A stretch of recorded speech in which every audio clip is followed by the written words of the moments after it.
seguindo as nossas aulas gravadas da disciplina de cirurgia geral, eu vou abordar o tema dos tumores do mediastino. Eu sou o professor associado Eduardo Saito, da disciplina de cirurgia torácica do Departamento de Cirurgia Geral. Vamos dividir a nossa apresentação, inicialmente, nesta seção tumores do mediastino do compartimento anterior. O compartimento do mediastino posterior e médio será apresentado em outra sessão. O conceito: o mediastino é uma região extrapleural, que fica entre os pulmões, central do tórax, cujos limites anatômicos são: anteriormente, nós temos a face interna do externo, junto com as costelas, com a exposição costal. E, posteriormente, nós temos a coluna e goteira costovertebral, e inferiormente o diafragma. E a parte superior, o limite é a abertura superior do tórax, numa linha passando pela primeira costela. Vamos observar aqui, então, a região do mediastino. Importante aqui salientar que os compartimentos, eles são importantes porque, através desse compartimento e das estruturas que ali estão, nós vamos dar as hipóteses diagnósticas dos principais tumores. Há uma divisão didática, falando de anterior, médio e posterior, e há uma divisão mais cirúrgica ou anatômica, como o mediastino anterior, visceral e goteira costovertebral. Então, para facilitar, vamos utilizar a divisão do mediastino anterior, médio e posterior. Essa divisão ela é muito mais fácil de observar através de um raio-x de perfil. Aqui é um raio-x de tórax, um perfil, onde a gente observa que essa linha, passando aqui pelo pericárdio e grandes vasos, ele limita o mediastino anterior, onde nós vamos abordar aqui os principais tumores hoje. O mediastino médio ficaria entre essa linha e a linha passando aqui posterior à traqueia, e acompanhando aqui a coluna, e a goteira costovertebral ou mediastino posterior. Falando em aspectos gerais, nos tumores em gerais, a incidência varia com a faixa etária. Como a criança tem um tórax menor, então são geralmente sintomáticas, 2/3. E o adulto, que tem uma caixa torácica maior, geralmente são sintomáticas em apenas 1/3 dos pacientes. E nós vamos ver as características. Se está capsulado, benignidade. Se existe já um tamanho maior, invadindo estruturas, já pensamos em malignidade. Então, a localização também é importante. Como eu falei, as estruturas que compõem o mediastino, que ali estão, vão dar origem aos tumores. O timo, por exemplo, localização do mediastino anterior, pensar nos tumores do timo. A parte mediastinal ou do mediastino médio, nós temos o esôfago e o pericárdio, então nós vamos pensar em patologias relacionadas ao pericárdio, ao esôfago. E, posteriormente, a goteira, nós temos os nervos, e aí nós vamos pensar nos tumores neurogênicos. Por isso que a localização, a topografia da tumoração é importante. E se existe presença ou ausência de infecção associada ou sintomas sistêmicos associados. Na criança, os sintomas compressivos, nós podemos ter tosse, estritor, dispneia. Em certas lesões malignas, como eu falei, sintomas sistêmicos, como letargia, febre, e se ele estiver acometendo, já invadindo ou comprimindo, nós podemos ter dor torácica. Como eu falei, os tecidos os órgãos que compõem o mediastino anterior, principalmente pelo timo, é uma glândula que normalmente ele acaba evoluindo com a idade, o crescimento. Células que ali passam durante o período embrionário, que são as células germinativas, os tumores das células germinativas, os linfonodos que ali se encontram podem dar origem aos linfomas, e estruturas que não são originários ali, que não estão ali, eles podem alcançar o mediastino anterior, como o bócio mergulhante e a paratireoide. Falando em tumores do timo, o principal tumor é o timoma, Em segundo lugar, o carcinoma. E em terceiro, os tumores de células neuroendócrinas. Os timomas, nós dividimos em originários de células da medula central, geralmente invasivos, e da camada cortical, que tem da invasividade.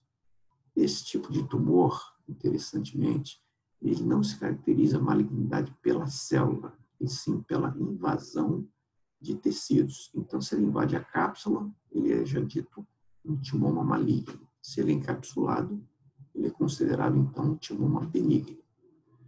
Outra característica importante desses tumores são, às vezes, as síndromes paraneoplásicas que eles apresentam. 80% dos timomas podem apresentar amistenia graves. Por isso que alguns autores recomendam até uma eletroneuromiografia, mesmo o paciente não tendo sintomas de fraqueza muscular, adinamia. Né? A outra síndrome paraneoplásica que a gente deve sempre pesquisar é a anemia autoimune e hipogama-globulinemia. Não há necessidade de realizar uma biópsia quando se suspeita de timoma, mas quando o tumor é muito grande, né, há uma necessidade de se fazer o diagnóstico prévio, porque muitas vezes você precisa realizar uma terapia neoadjuvante para diminuir o tamanho e fazer diagnóstico diferencial com outras massas de grande volume, principalmente com o linfoma. Então, se naqueles tumores grandes necessita de realizar uma biópsia pré-operatória, podemos realizá-la através de uma punção com agulha, que pode ser guiada por tomografia, que é o melhor, retirando-se fragmentos. Por exemplo, a utilização de uma agulha tipo Turcut. A mediastinotomia, que é uma incisão para-external, né, do lado maior do tumor, ou até a mediastinoscopia, que é a realização através da via cervical, através do mediastinoscópio. A localização é sempre mediastino, então, anterior, né, muito fácil, como já descrevemos ali no raio-x em perfil, nós vamos ver em outros slides. Então, como falei, se o paciente apresenta uma massa, uma tumoração encapsulada, é dito benigno, e nessa classificação de massa oca, a mais utilizada em termos cirúrgicos, nós colocaremos, então, como cirurgia direta. Né?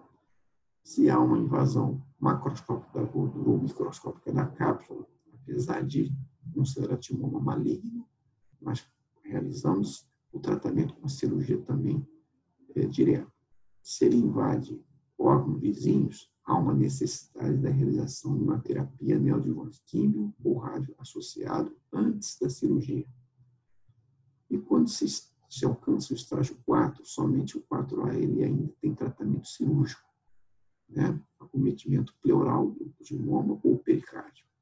Já no 4B, a disseminação linfática hematogênica, aqui nesse caso ficaria só com a quimio e radioterapia. Só falando um pouco de prognóstico, os timomas dão um bom prognóstico, chegando a 80%, 90% de controle nos 5 anos. Diferentemente dos carcinomas, que vamos falar agora. São bastante agressivos, né? São 8 tipos descritos, o mais comum é o carcinoma de célula escamosa, ou epidermoide, e o linfoepitelioma like.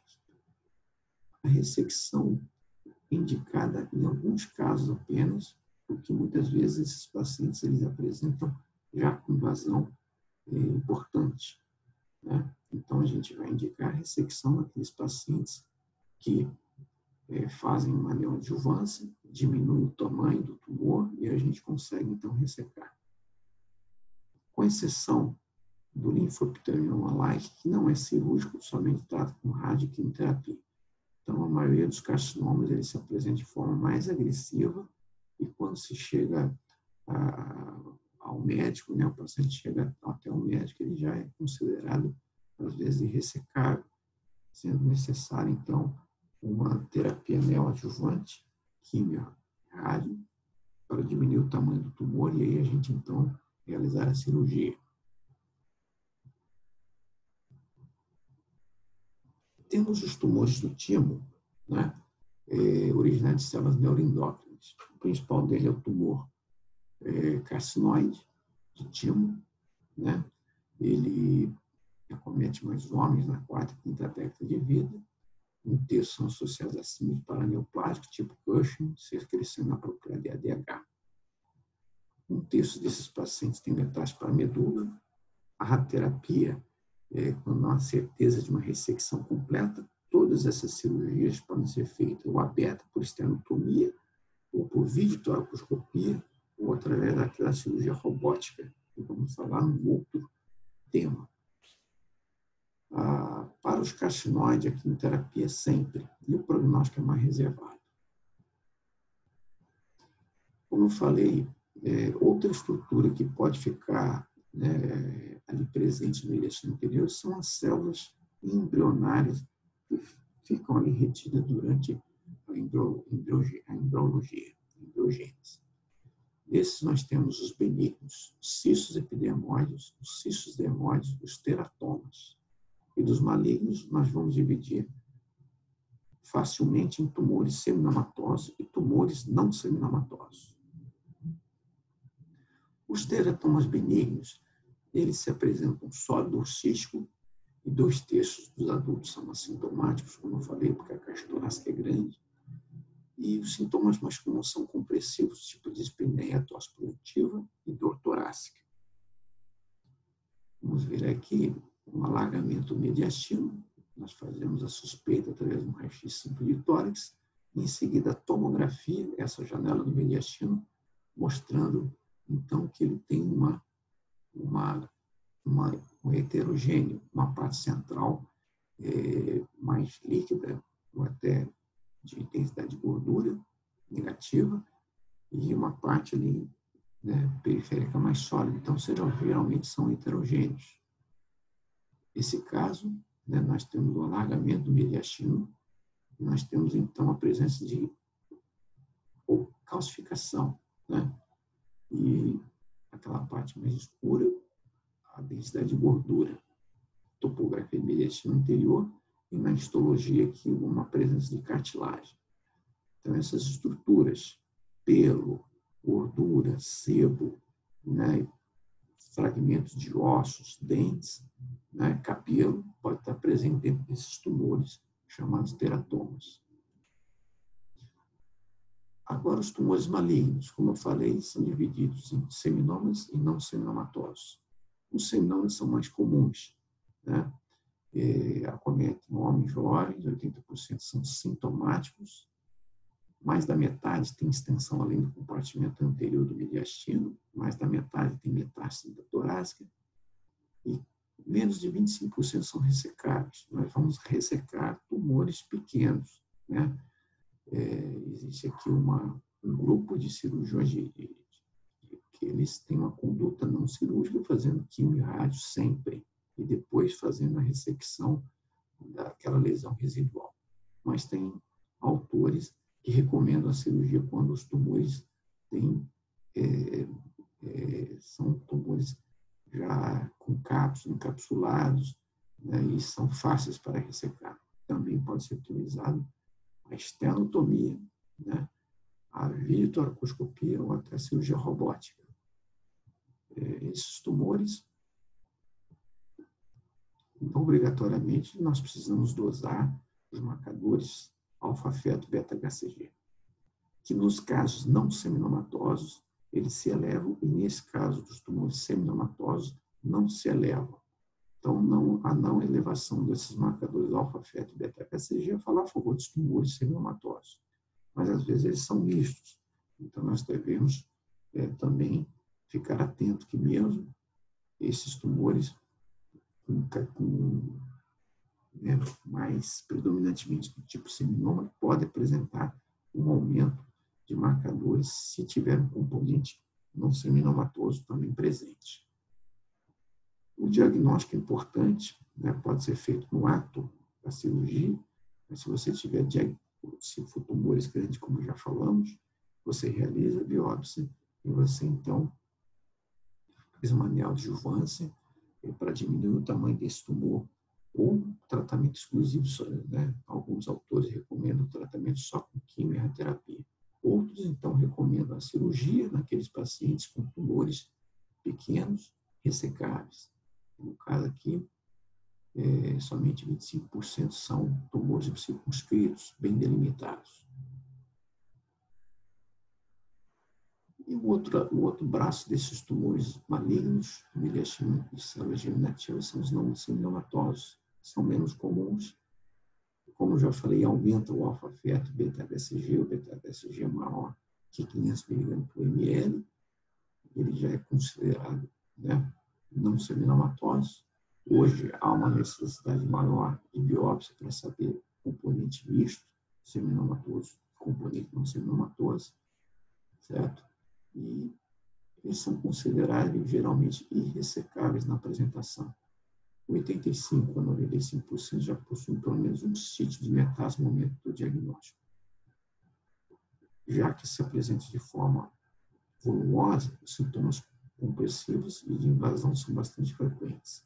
Perda de peso, fadiga e febre. Falando também de estruturas que têm mediastina anterior, nós temos os linfonodos, por isso os linfomas Hodgkin e linfomas não Hodgkin podem estar presentes. Os linfomas Hodgkin, a média de 30 anos, mas a distribuição pode ser bimodal. Pode ser mais jovens ou um paciente com mais de 50 anos. Os homens são mais frequentes, 90% são do tipo escleronodular, 50% têm linfonodos palpáveis, e aí é mais fácil para fazer o diagnóstico, realiza ali a biópsia apenas do linfonodo. Né? Alguns podem se apresentar já com síndrome da veia cava, compressão da veia cava, acometimento da veia cava, fazendo com que as pessoas, os pacientes tenham as veias do pescoço túrgidas, a presença do edema facial. Sintomas B do linfoma, sudorese noturna, febre, perda de peso, e a gente faz, então, uma biópsia através da mediastinoscopia, ou, como já falei, da mediastinotomia, ou até da agulha de Trucute, uma biópsia guiada por tomografia. Agora nós vamos falar dos tumores, dos linfomas não Hodgkin. Desculpa, antes a classificação, né? Já vocês vão ver na hematologia, a classificação que considera invasão, localização, desculpe, dos linfonodos, somente um grupo, ou eles estão confinados só no lado do diafragma, ou ambos os lados do diafragma, já cometendo o abdômen, envolvimento de fígado, pulmão, pele e medula óssea, estágio 4 dessa classificação. Sintomas A são assintomáticos, B apresenta febre, sudorese ou perda ponderal maior que 10% em 6 meses.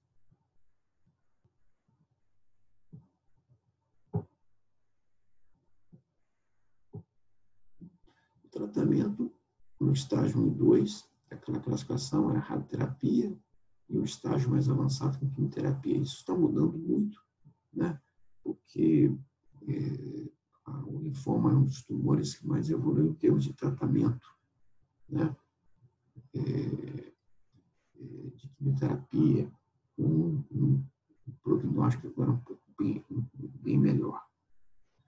Aqui o raio-x mostrando o alargamento do mediastino, o raio-x de Tosing PA, e essa tumoração compatível com o linfoma já tinha sido biopsiada, né? Já tem acometimento também aqui da parede torácica, e a gente vê no outro corte, né?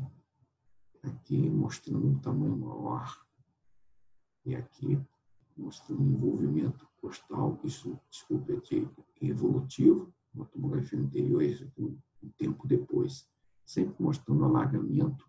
Se a gente for ver no perfil, vai cometendo mediastino anterior. Então, falando do linfoma não Hodgkin, né, nós temos, então, a doença limitada, incomum, comprometimento dos linfonodos do anel de Waldeyer, invasão da medula é frequente, não tem obrigatório, tanto no linfoma Hodgkin como não Hodgkin, fazer a biópsia da medula óssea. Acometem jovens, temos o tipo linfoma de grandes células, linfoma linfoplástico, há um acometimento centrífugo dos linfonodos, né? A gente vai vendo do centro para a periferia dos linfonodos, e muitos locais de invasão com doença extranodal. E aqui a poliquimioterapia, o tratamento para esses linfomas não Hodgkins. E falando já de tumores que entram para dentro do mediastino, não são, então, tecidos, glândulas, né, do mediastino anterior, nós temos a tireoide. Quando ele entra para dentro do mediastino anterior, né, a gente chama ele como bócio mergulhante. Mas nós temos tecidos tireoidianos também já de origens do mediastino, então são ditos bócios verdadeiros. Né? Aqui, de origem cervical, já mais comum é o bócio mergulhante. A tireotoxicose é rara, então aumento de T3, T4, TSH livre, é mais raro no hipertireoidismo. Né? E a cintilografia pode ser utilizada como marcador, né? Embora muitos desses tecidos do bócio mergulhante são hipofuncionantes, mas se ele marcar com o iodo 71, você faz o diagnóstico de aquele tecido é tecido tireoidiano. A cirurgia apenas nos sintomáticos, como nesse caso aqui, como vamos ver no slide seguinte, como eu falei, ele alcança o mediastino superior, a dispneia é frequente se você tiver ele muito volumoso e um desvio de traqueia dos grandes vários. Esse é o clássico do ósseo mergulhante, né? O alagamento, porque a traqueia sendo muito desviada, a traqueia aqui, esse paciente ele é cirúrgico, porque ele já compromete, já tem bastante sintomas. Você tem bócios pequenos em pacientes muito idosos, que são pouco sintomáticos, você pode, então, não operar. As paratireoides também, muitas vezes, a localização tópica dele é no pescoço, na região cervical, mas você pode ter a presença dessas glândulas no mediastino anterior, causando 10% deles com hiperpara. Você tem uma rarefação óssea, você tem a insuficiência renal, você tem, então, a presença dos tumores, né, que ele apresentam no palato, né, e em outros locais, decorrente, então, do aumento muito grande do PTH. E a cintilografia com sextamib, ele também é característico, né? E a gente, então, faz a cirurgia para diminuir o PTH e você tem, então, o menor acometimento ósseo e a melhora desses pacientes em termos de função renal também. E ficamos aqui por hoje, né? O próximo tópico será, então, os tumores do mediastino médio e posterior. Muito obrigado.